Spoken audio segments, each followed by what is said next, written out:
Hi, I'm Luna. Yesterday I decided to write an important presentation that's been haunting me for weeks. You know what I did instead? I spent 6 hours reorganizing my entire apartment, learned 3 new coffee brewing techniques, and deep cleaned my bathroom grout with a toothbrush. The presentation? Still a blank document titled, Important Stuff Luna Should Do. Welcome to today's topic, procrastination, or as I like to call it, the fine art of being incredibly busy while accomplishing absolutely nothing. So here's what happened. I sat down at my desk, opened my laptop, and immediately noticed my workspace looked messy. Obviously, I couldn't work in such chaos, right? So I spent 40 minutes arranging my pens by color and throwing away receipts from 2019. Then I needed coffee because clearly you can't be productive without the perfect cup. But my coffee maker was dirty, so I had to clean that first. While waiting for coffee, I noticed the kitchen counter had crumbs, which led to wiping down all surfaces, which somehow escalated into reorganizing my entire spice cabinet alphabetically. By noon, I had accomplished everything except the one thing I actually needed to do. And the worst part? I felt productive. My brain was celebrating like I'd cured cancer, when really I'd just arranged oregano next to paprika and called it a win. But here's where it gets psychologically fascinating.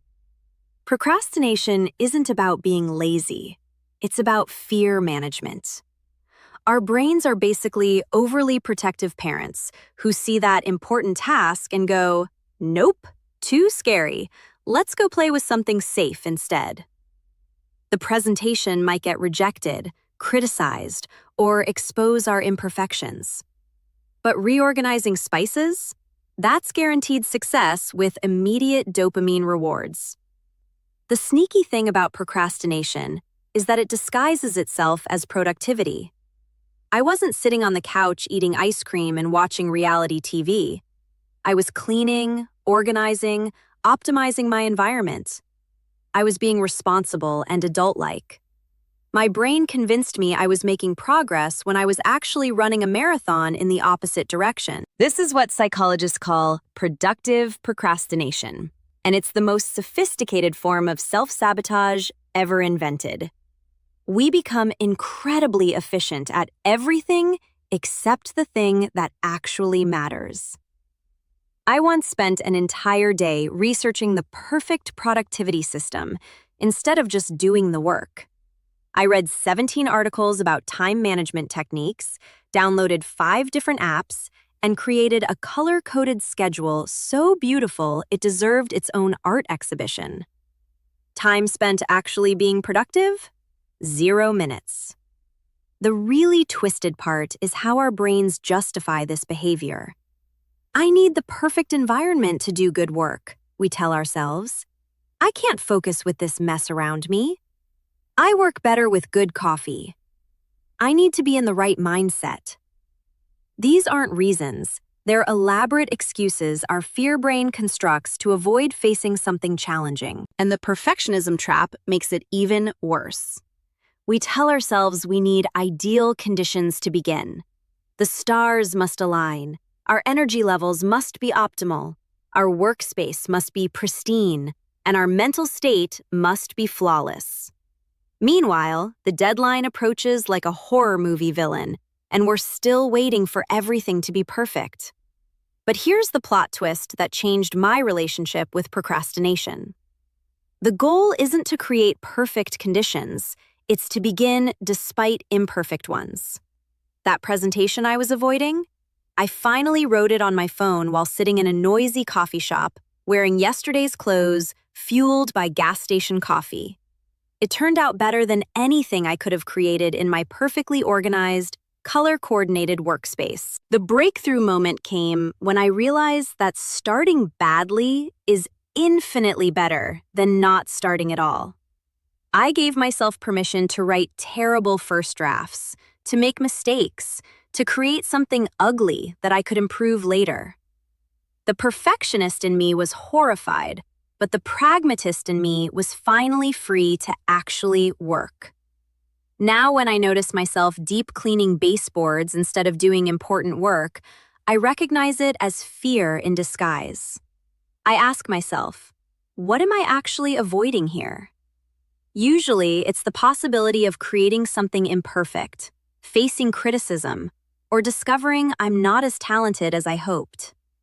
Once I name the fear, it loses some of its power over me. My new approach is embarrassingly simple. I set a timer for just 2 minutes and commit to working on the scary task for that long. 2 minutes is so short that even my anxiety can't argue with it. But here's the magic. Once I start, momentum usually carries me forward. The hardest part is always beginning, not continuing. I also learned to embrace what I call the ugly first draft philosophy. Instead of trying to create something perfect immediately, I give myself permission to create something terrible that exists. You can edit bad writing, but you can't edit a blank page. You can improve a mediocre presentation, but you can't improve one that doesn't exist. The other game changer was recognizing procrastination as a habit, not a character flaw. Habits can be changed with consistent practice. Every time I chose to start the important task instead of rearranging my desk, I was rewiring my brain.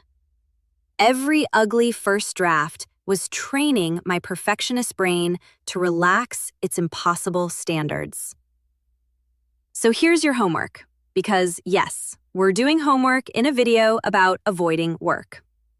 Next time you find yourself suddenly inspired to alphabetize your bookshelf when you should be doing something important, pause and ask yourself what you're really avoiding. Set a timer for 2 minutes and work on the scary thing. Give yourself permission to do it badly. Remember, done is better than perfect, and started is better than stalled. The goal isn't to eliminate procrastination entirely. It's to recognize it faster and redirect your energy toward what actually matters. Your future self will thank you for choosing progress over perfection, even if that progress looks messier than your newly organized spice cabinet. Subscribe if you want more psychological insights mixed with confessions of my own spectacular life failures. Next week, we're talking about decision fatigue, or why I once spent 20 minutes in the cereal aisle having an existential crisis over breakfast choices. Apparently, adult decisions are harder than I thought they'd be.